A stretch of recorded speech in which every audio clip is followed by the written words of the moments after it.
मेरी शादी को 5 साल हो गए थे। घर में मैं, मेरे पति जय और मेरी सास रहती हैं। मेरा पति जय मुझसे बहुत प्यार करता था, लेकिन कुछ ऐसा था जिसकी वजह से मैं अंदर ही अंदर घुट घुट कर मर रही थी। एक दिन मैं गुमसुम सी बैठी थी।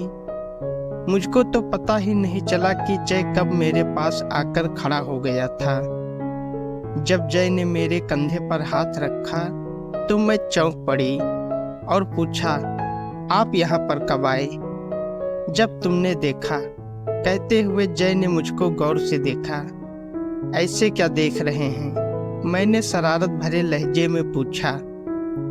तुम वाकई बहुत खूबसूरत हो। ऐसा लगता है जैसे कमरे में चांद उतर आया है। जय ने मेरी आंखों में झांकते हुए कहा। आपकी दीवानगी भी शादी के 5 साल बाद भी कम नहीं हुई है।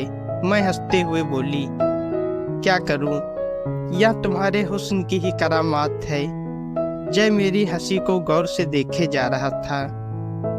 बस बस, मेरी ज्यादा तारीफ मत कीजिए, कहकर मैं उठकर जाने लगी तो जय ने मेरा हाथ पकड़ लिया। क्या कर रहे हैं आप? कोई आ जाएगा, मैं बोली तो जय ने मेरा हाथ छोड़ दिया और मैं मुस्कुराते हुए कमरे में चली गई। रात घिर चुकी थी। न जाने क्यों रात होते ही मैं घबरा जाती। मुझे डर सा लगने लगता। जय मेरे बगल में सो रहा होता था, मगर मुझे लगता जैसे मैं उसके पास रहकर भी अकेली हूँ। मैं खुश रहने की भरसक कोशिश करती, लेकिन एक कसक थी जो मुझे हमेशा तड़पाए रहती। शादी के 5 साल बीत चुके थे, पर मैं अभी तक मां नहीं बन सकी थी। मुझको दिल के पास एक चुभन और घुटन सी महसूस होती। मेरी आंखें आसमान से हटकर जमीन पर टिक जाती थी। यह जमीन भी न जाने कितनी ही चीजें पैदा करती है, अनाज से लेकर कोयला, पत्थर, सोना और लोहा भी, मगर मेरी अपनी जमीन जैसे बंजर हो गई थी। कभी कभी मैं पलंग पर निढाल होकर सिसकने लगती, मगर कसूर मेरा नहीं था और ना ही कमी जय में थी। फिर इस बात का इल्जाम किस पर लगाया जाए?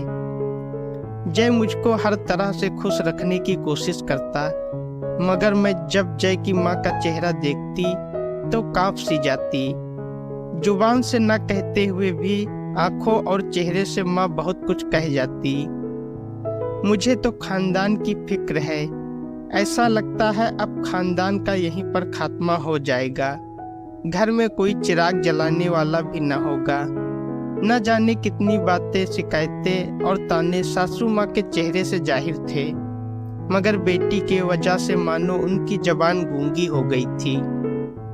मैं बाखूबी समझती भी थी कि सासू माँ अंदर ही अंदर दुख से भरी हैं और यह लावा किसी दिन भी ज्वालामुखी बनकर बाहर आ सकता है। फिर शायद जय भी उससे अपने आप को महफूज न रख पाए और माँ के कहने पर कोई ऐसा कदम उठा ले जो मेरे वजूद को तार तार कर दे। नहीं, ऐसा नहीं हो सकता। मेरा जय ऐसा हरगिज नहीं कर सकता। वह मुझे जुनून की हद तक मोहब्बत करता है। मैंने कई बार जाने माने डॉक्टरों को दिखाया, ताबीज और मिन्नत का सहारा लिया, लेकिन मायूसी के सिवा कुछ न मिला। जय ने भी माहिर डॉक्टर के पास जाकर अपना चेकअप कराने में कोई कसर न उठा रखी थी। फिर भी मेरा दामन खाली ही रहा।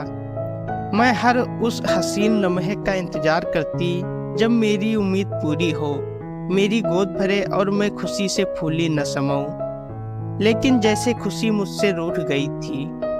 माँ चाहती थी कि जल्द से जल्द उनका घर बच्चे की किलकारियों से गूंज उठे।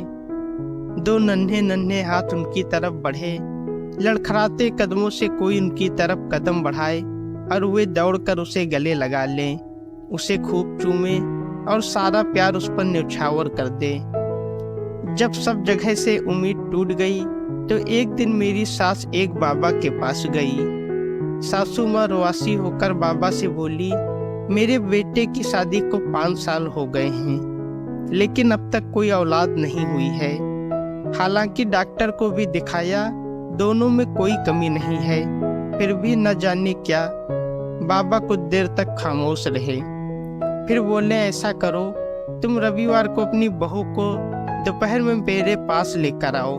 मैं देखता हूँ शायद परेशानी का कोई हल निकल आए।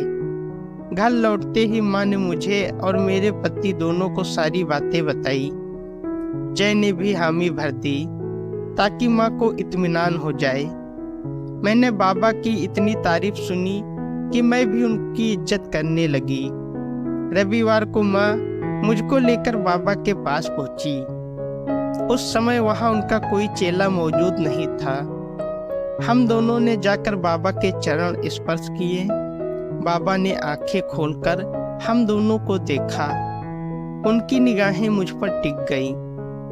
कुछ देर तक बाबा मुझको गौर से देखते रहे, फिर दुआ की। फिर कुछ सोचकर बाबा ने सासू माँ से पूछा, अगर तुम्हें कोई एतराज न हो तो मैं अकेले में इससे कुछ पूछना चाहता हूँ। बाबा जी, आप कैसी बातें करते हैं, मुझे कोई एतराज नहीं, सासू माँ ने कहा। बाबा उठे और मुझको इशारे से अंदर चलने को कहा। मैं पल भर के लिए झिझकी। मैंने सास की तरफ देखा और उनका इशारा पाकर उठ खड़ी हुई। दूसरी तरफ बाबा का कमरा था। जब हम दोनों उस कमरे में दाखिल हुए तो बाबा ने दरवाजा अंदर से बंद कर लिया। मेरा दिल धक से रह गया। अकेले कमरे में दूसरे मर्द के साथ खुद को देखकर मैं पसीना पसीना हो गई, मगर मुझे इत्मीनान भी हो गया कि मैं बाबा के साथ हूँ और बाहर सास भी बैठी है। यह सब उन्हीं के कहने के मुताबिक हो रहा है। सामने पलंग पर बैठ जाओ, कहकर बाबा मेरे बिल्कुल पास आकर बैठ गए। गीता, तुम्हें औलाद चाहिए, कहते हुए बाबा ने मेरे सिर पर हाथ रख दिया। मेरा गला सूखने लगा था। कोई आवाज न निकली। मैंने आहिस्ता से हाँ में सिर हिला दिया। फिर तो तुम्हें मेरी पनाह में आना होगा, बाबा ने जोर देकर कहा। मैंने सिर उठाकर बाबा को देखा। यह बात मेरी समझ से बाहर थी। मेरी आंखों में देखो, कहते हुए बाबा और करीब आ गए। मैंने उनकी आंखों में झांका। उनकी आंखों में लाल लाल डोरे तैर रहे थे। मैं सहम सी गई। तभी बाबा की आवाज ने मुझे खौफ के अंधेरे कुएं की तरफ ढकेल दिया। अगर तुमने औलाद पैदा न की तो तुम्हारी जिंदगी दूभर हो जाएगी। तुम्हारी सास तुम्हें ताने दे देकर खुदकुशी करने पर मजबूर कर देगी और पति भी एक दिन मजबूर होकर दूसरी शादी कर लेगा। मगर मैं क्या कर सकती हूँ?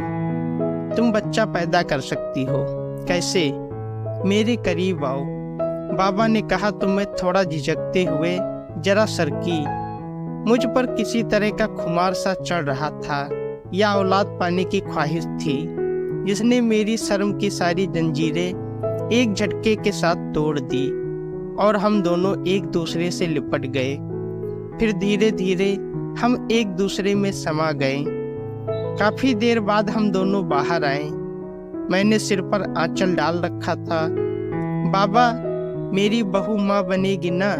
सासू माँ ने बेकरारी से पूछा। मैंने इलाज कर दिया है। अगर ऊपर वाले ने चाहा तो यह जल्द ही माँ बन जाएगी, लेकिन इसके लिए इसको यहाँ 1-2 बार और आना पड़ेगा, बाबा ने कहा। क्यों नहीं, आप कहेंगे तो यहाँ जरूर आएगी। अगर यह माँ बन गई तो मैं हमेशा आपकी शुक्रगुजार रहूंगी, सासू माँ ने खुश होते हुए कहा। बाबा सासू माँ की बात अनसुनी करके मुझसे बोले, गीता, मैंने जैसा तुमसे कहा है वैसा ही करना। अगर कोई परेशानी हो तो फिर चली आना। मेरा दिल कहता है कि तुम जरूर माँ बनोगी। मैंने सिर उठाकर कुछ देर तक बाबा को देखा और दोबारा सिर झुका लिया। बाबा के आश्वासन के बाद सासू माँ बेहद खुश थी। वे मुझको लेकर घर की तरफ चल पड़ी और कुछ दिन बाद जब मैं पेट से हुई तो घर में खुशी की लहर दौड़ गई। मेरी आंखों से आंसुओं की मोटी मोटी बूंदें झलक पड़ी और मैंने मन ही मन उस बाबा को धन्यवाद दिया। दोस्तों, अगर आपको कहानी अच्छी लगी है तो वीडियो को लाइक करें, शेयर करें और हमारे चैनल को सब्सक्राइब करें। धन्यवाद।